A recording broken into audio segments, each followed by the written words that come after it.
But as I said, if we are in the capitulation phase, we shouldn't be worried about MicroStrategy either. Well, I think we're in a risk-off period, and for all assets, if you look at the stock market, the more risky or volatile parts of the market have come in dramatically since mid-February, and I think a lot of the concerns have been around inflation. Initially, that was helping Bitcoin because obviously Bitcoin's a very important inflation hedge. You know, it's a rules-based monetary policy, the first global rules-based monetary policy we have ever had. Hugely important reserve currency of the crypto asset ecosystem. But I think what's happening right now is because the stock market, the highly volatile part of the stock market, the innovation-oriented part of the stock market has gone through such a correction, which has been flamed by inflation fears.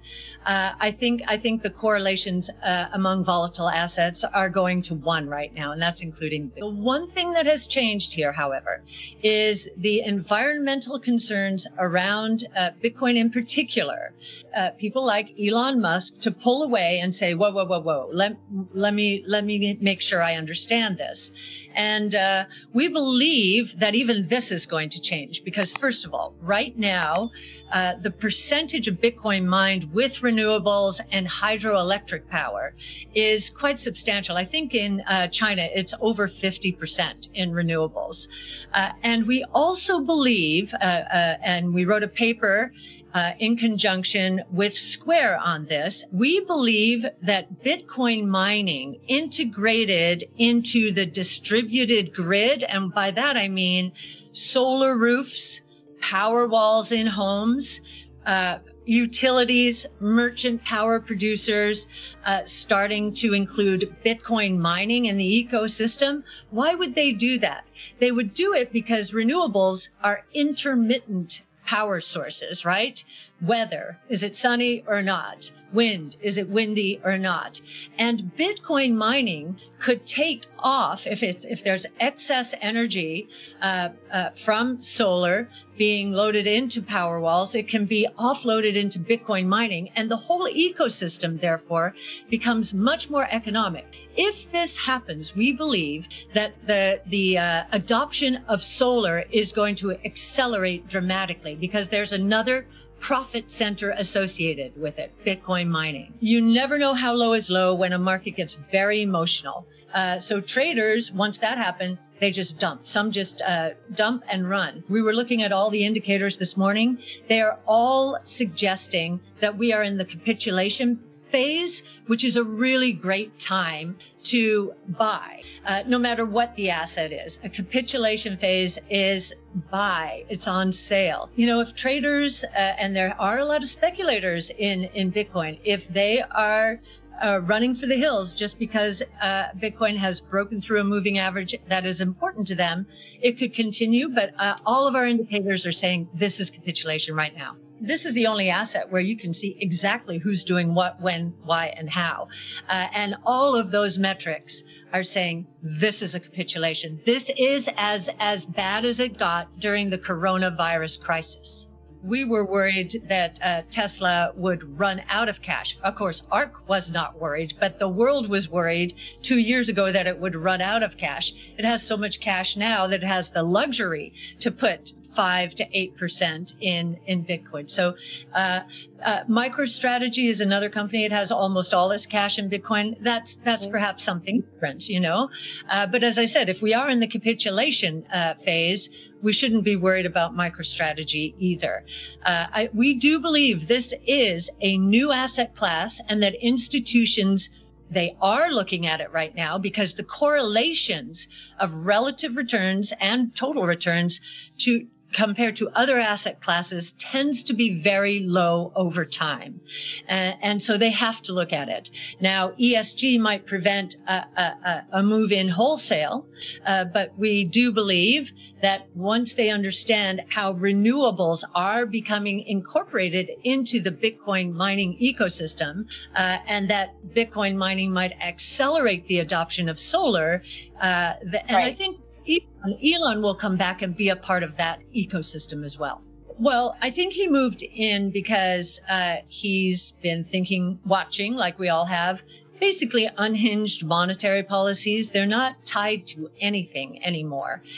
Whereas Bitcoin is mathematically metered to top out at 21 million units, and we're approaching 19 million now. So the scarcity factor should increase and support the price. We do believe that is what is going to be supporting the price in here. Before we continue, help us clicking that YouTube like button and subscribe now to our channel. This shows the algorithm that you valued this information. And it helps us spread that message. Sharing is caring. And now, let's continue. I believe what happened after he took the position in Bitcoin is he got pushback from institutional shareholders like BlackRock. If you've got Larry Fink, beating the drum on climate change as one of the most important topics and problems of our time, then he was going to have to face those sorts of concerns. I don't think he expected that. And now that he's sorting it out, learning more about the environmental impact, I think he'll come back into the mix because I think he would provide both sides of the equation. How quickly could the adoption of solar accelerate if we introduce mining into that ecosystem? Gary Gensler is head of the SEC. He's Bitcoin friendly. We know that. He taught a class courses at MIT. Before coming back to the SEC. And I think the research professionals at the SEC, they understand Bitcoin in particular, and I think are much more comfortable with it now that we've had several years to digest what exactly it is, go through a bear market, go through a bull market, now go through a bit of a bear market. I think watching the ecosystem evolve and actually become even more anti-fragile. We're getting some real tests here. And if the system doesn't break, and I don't think it will, I think that their comfort will increase in a couple of ways. Number one, the infrastructure is there, is robust. Number two, the liquidity is there. I don't think that's going to be disproven here. And number three, the price is down from very lofty levels. So, hey, why not start an ETF after a correction in the market than before? So I actually think the odds are going up now that we've had this correction. Well, we've been saying for some time, actually since the depths of the coronavirus, we were doing YouTube videos saying regularly, V-shaped recovery, businesses are way behind consumers. Consumers are buying all of these goods. In fact, that's all they can do because they're stuck at home, right? So they were buying non-durable and durable goods that could be shipped to them, right?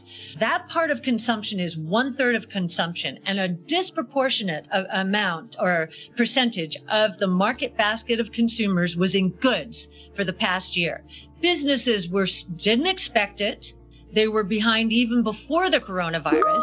They had been lagging in terms of capital spending, in terms of inventories. They were worried about inverted yield curves and China-U.S. trade conflict. There were many, many concerns. So they had been dragging their feet. They got even further behind and still haven't caught up. So what's happening now? Double, triple ordering, maybe quadruple ordering. And so what I believe is we are setting up for a massive period of deflation. Now, let me explain that. There are three sources of deflation. One is when the orders, these double and triple orders, are canceled, right? Now, we have seen lumber correct. Copper is now starting to correct. And I believe that commodity prices went too far, too fast as businesses were scrambling and panicking, right? They were losing business to competition if they hadn't planned their inventories correctly. So that's one source of deflation, but that's only cyclical deflation. But there are two other sources of deflation out there. And this is what we've been saying for quite some time. One has to do with, it's a good deflation. It's caused by technologically enabled innovation. And we believe when you see DNA sequencing costs dropping 40% for every cumulative doubling in genome sequenced, or when you see AI training costs dropping It's 37 to 50% per year. These are massive deflationary forces that are going to hit every part of the economy. AI is going to be everywhere. So that's good deflation. Now, what's bad deflation? Bad deflation is going to hit those companies that are going to be disintermediated and disrupted by all of the innovation that we talk about all the time, based on DNA sequencing, robotics, energy storage, artificial intelligence, and blockchain technology. So companies who have leveraged up to satisfy short-term oriented shareholders who say, I want my profits now, I want my dividends now, so they buy back their shares, they haven't been investing enough in innovation. If they are unlucky, they will lose their businesses. Do you want to know one thing about crypto? I made over 3,000% in profit in a few weeks. Fact is, the traditional financial system, the traditional money system makes you poor, not rich. If you want to earn $500,000, $1 million, you have to wait until you're 50, 60, 70 in the traditional financial system, and you probably will still be broke. And you will be old. This is not a sexy combination, as you can imagine. But the question is, how can you start in crypto and make these profits? Where to invest? Where to start? My name is Gunnar and I'm from Germany, as you can hear, and things are a little bit different in Germany. More about that later on. Fact is, there are lots of different cryptocurrencies. It's a gigantic universe where beginners and professionals get easily lost. But there is light at the end of the tunnel. There are 7 key steps you need to follow to become successful in this market. You have to know them, and if you fail one of them, it's literally impossible to succeed in this market. Just an example, one of the key points is your exchange, and one of the biggest are, for example, Binance and Coinbase. These are trusted and well-established exchanges, but, and this is a big but, you won't find the super profitable coins on those exchanges. The unknown super profitable coins that get gigantic profits are not traded on those kind of exchanges. They are traded on much smaller insider platforms that are barely known. And I can tell you what those super secret exchanges are and why they are so profitable. And another super important thing are the right information sources. The point is, the internet is gigantic. There are hundreds and hundreds of YouTube channels, blogs, pages, and much more. And there are also market makers and influencers. For example, Elon Musk, he is not a crypto guy, but the moment he recommended Dogecoin, it went through the roof, to the moon, so to say. But why did he recommend it? Where did he hear it from? He didn't hear it from newspapers. And believe me, he is listening to someone. But you have to know who, and you have to react before he is reacting. This is really important. And these are only 2 of the 7 steps you have to follow in order to be successful in crypto. And if you want to know all of these steps in much more detail, and if you want to have a comprehensive checklist, here's what you should do. There is a link below this video. Click on this link and you will get the opportunity to subscribe to my channel. Click on the link and you will see a video where I explain the next steps. So see you soon. Click on the link now. I'll see you there.